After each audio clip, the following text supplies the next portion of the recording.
कदा नुपजो नारायणा नारायणा आता मज ऐसे करे करे आता मज ऐसे करे नुपजो नारायणा कदा नुपजो नारायणा आता मज ऐसे करे करे आता मज ऐसे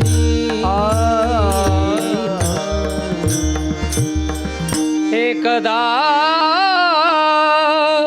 हे नुपजो नारायणा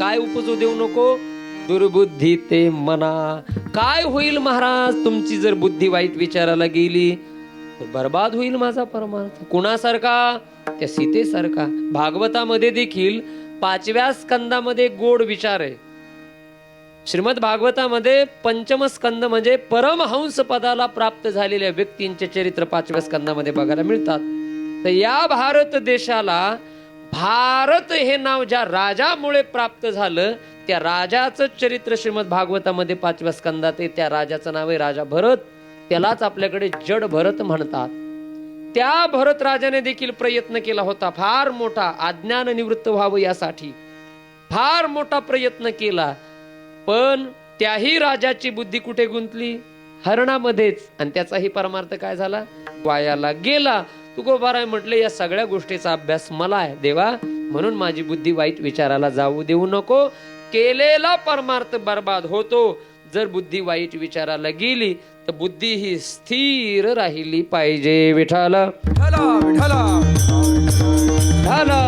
विठ्ठल विठ्ठल विठ्ठल विठ्ठल म्हणजे परमार्थामध्ये जर महत्व कशाला असेल तर परमार्थामध्ये महत्व आहे स्थिर बुद्धी राहण्याला आता ऐका याच सिद्धांताच्या पुष्टी करता काही रूपक काही उदाहरण तुकोबारांनी या अभंगामध्ये दिलेले आहेत जसं परमार्थामध्ये बुद्धीला महत्व आहे स्थिर बुद्धीला तसं एक उदाहरण तुमच्या माझ्या जवळचं दिलं ते उदाहरण असं आहे तुम्ही आम्ही लोक या मानवी शरीरामध्ये वाटचाल करतोय आपले प्राण चालू आहेत तर या शरीरातले पंच प्राण चालण्यासाठी तुम्हा लोकांना रोज काय करावं लागतं तर तुम्हा लोकांना या शरीर चालण्यासाठी भोजन द्यावं लागतं जेवण करावं लागतं का शास्त्रकारांनी त्याचा विचार असा मांडलाय या शरीरामध्ये जे प्राण राहत आहेत ते प्राण आहेत अन्नमय प्राण अन्न दिल्याशिवाय ते प्राण टिकणार नाहीत म्हणून अन्न द्यावंच लागेल आणि मग रोज जे अन्न या शरीरासाठी तुम्ही आम्ही लोक देतोय जे जेवण रोज करतोय 400 वर्षापूर्वी जगद्गुरु तुकोबारायने त्या संबंधामध्ये विचार असा मांडलाय की जे जेवण तुम्ही आम्ही लोक रोज करतोय त्या जेवणामध्ये देखील महत्व आहे पण जेवणामध्ये महत्व कशाला आहे तर तुकाराम महाराज म्हटले जेवणामध्ये महत्व पहिल्या घासाला नाही जेवणामध्ये महत्व शेवटच्या घासाला आहे अभंगाचं पहिलं निवडे जेवण शेवटचा घासे वा वा निवडे जेवण शेवटचा घासे निवडे जेवण शेवटचा घासे वा वा निवडे जेवण शेवटचा घासे निवडे जेवण शेवटच्या घासे हो निवडे जेवण शेवटच्या घासे निवडे जेवण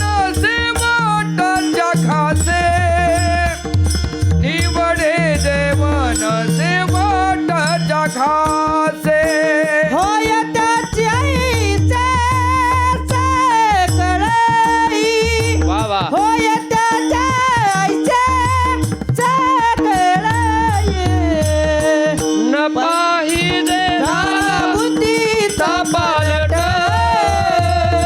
न पाहिजे झाला बुद्धीचा पालट बोला बोला न पाहिजे झाला बुद्धीचा पालट न पाहिजे झाला बुद्धीचा पालट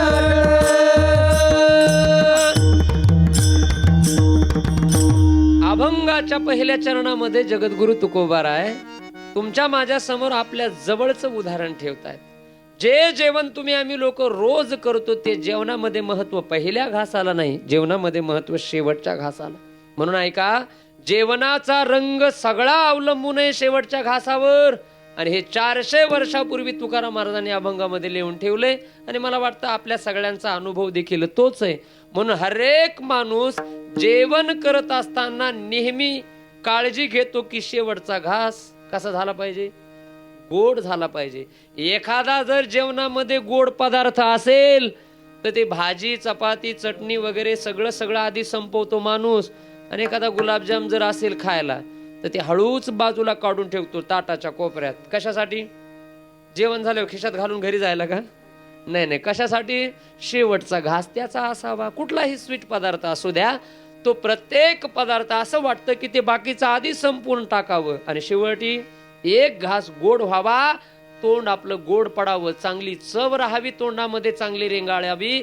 यासाठी प्रत्येक माणसाची ती मानसिकता, हे मानसशास्त्र आहे आपलं. आणि या मानसशास्त्राचा अभ्यास आमच्या तुकाराम महाराजांना होता आपल्या, की प्रत्येकाला वाटतं शेवटचा घास गोड झाला पाहिजे. म्हणून तर तुकाराम महाराजांनी गाथेमध्ये लिहिलं, निवडे जेवण शेवटीच्या घासे.